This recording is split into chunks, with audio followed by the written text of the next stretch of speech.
Drama serial गुलाम बादशाह सुंदरी की next episode बहुत ही ज़्यादा इंटरेस्टिंग बनने वाली है, क्योंकि आने वाली एपिसोड में अब गुलाम भी सुंदरी को घर ले आता है। रात के अंधेरे में तो किसी को पता नहीं चलता, लेकिन बहुत जल्द साहिब जान को पता चल जाता है कि गुलाम किसी लड़की को घर लेकर आया है, जिसके बाद साहिब जान के पाँव के नीचे से ज़मीन निकल जाती है और वो गुस्से के मारे दादी के पास जाती है और जाकर कहती है कि गुलाम किसी लड़की को घर में ले आया है, जिसके बाद दादी को बहुत ज़्यादा गुस्सा आता है। वहाँ पर दूसरी तरफ गुलाम भी कहता है कि दादी ये सब कुछ गलत है, ये कोई और नहीं बल्कि ये आशिक की बेटी है। जहाँ पर दादी जब सुनते हैं तो उनके होश उड़ जाते हैं कि ये कैसे हो गया। जहाँ पर फिर साहिब जान कहती है कि ये सब झूठ बोल रही है, ऐसा कुछ भी नहीं है। जिसके बाद गुलाम ने तो पहले ही अपनी माँ को बता दिया था कि ये खुर्शीद की बेटी है। जिसके बाद गुलाम की माँ को जब ये पता चलता है तो वो उसी वक्त सुंदरी को गले से लगा लेती है और उसका माथा चूमती है। जिसके बाद वो कहती है कि सुंदरी बेटा, अब मैं तुम्हें यहाँ से जाने नहीं दूंगी, अब मैं तुम्हें तुम्हारा हक दिलवा कर रहूँगी। जहाँ पर दूसरी तरफ दाजी भी अब साहिब जान की बातों में आ जाता है और कहता है कि ये आशिक की बेटी नहीं हो सकती।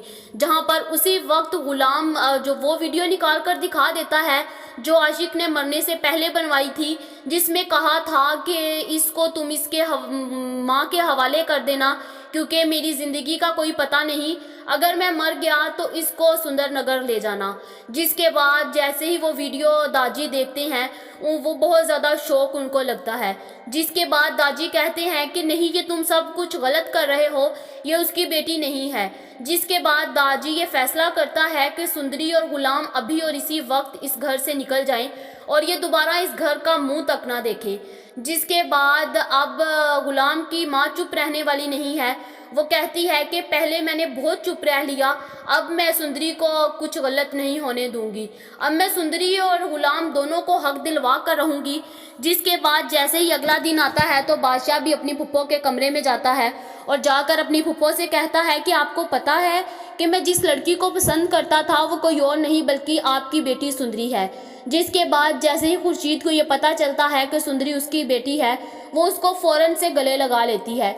जहाँ पर फिर सुंदरी कहती है कि ये मैं इसके साथ मोहब्बत नहीं करती, बादशाह ने उस दिन भंग पी हुई थी और मेरे साथ बहुत कुछ गलत करने के लिए कहा, लेकिन मैं इससे दूर रही, इसलिए अब मैं इसके साथ हरगिज़ शादी नहीं करूँगी। जिसके बाद खुर्शीद को बादशाह के ऊपर बहुत ज़्यादा गुस्सा आता है। वहाँ पर फिर उसी वक्त सुंदरी ये फैसला करती है कि वो अपनी स्टडी को कंप्लीट करेगी। वो डॉक्टर बनने के लिए दूसरे मुल्क में चले जाती है। जहाँ पर फिर गुलाम कुछ देर तो उसके बगैर रह लेता है, लेकिन उससे रहा नहीं जाता और वो सुंदरी के पीछे ही चला जाता है। जहाँ पर वो सुंदरी को जाकर प्रपोज करता है, सुंदरी भी उसको लाइक करती है लेकिन वो बताती नहीं है। उस दिन फिर सुंदरी भी उसको बता देती है। जहाँ पर फिर ये दोनों ये फैसला करते हैं कि वो लोग अब शादी करेंगे। जिसके बाद बादशाह को ये बात पता चल जाती है कि अब गुलाम और सुंदरी शादी कर लेंगे। वो उसी वक्त अपने गुंडों को भेजते हैं और भेजकर गुलाम को बहुत ज़्यादा मार पड़वाते हैं। जिसके बाद गुलाम बहुत ज़्यादा ज़ख्मी हो जाता है। सुंदरी उसको पकड़कर रो रही होती है लेकिन उसको कोई नहीं बचा पाता। जिसके बाद बादशाह ज़बरदस्ती सुंदरी के साथ शादी करने के लिए कहता है, लेकिन सुंदरी वहीं पर मौलवी के सामने ये कह देती है कि उसको बादशाह में कोई इंटरेस्ट नहीं और वो इसके साथ शादी नहीं करेगा।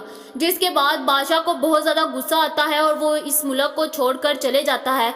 क्या अब बादशाह गुलाम और सुंदरी की शादी होने देगा या फिर इनकी ज़िंदगियों को ऐसे ही बर्बाद कर लेगा? क्या दाजी सुंदरी को कबूल करेगा या फिर इन दोनों को घर से बाहर निकाल देगा? आप लोगों का इस बारे में क्या ख्याल है, कमेंट करके ज़रूर बताएं। ऐसी और वीडियोस देखने के लिए हमारे चैनल को सब्सक्राइब करना मत भूलिएगा।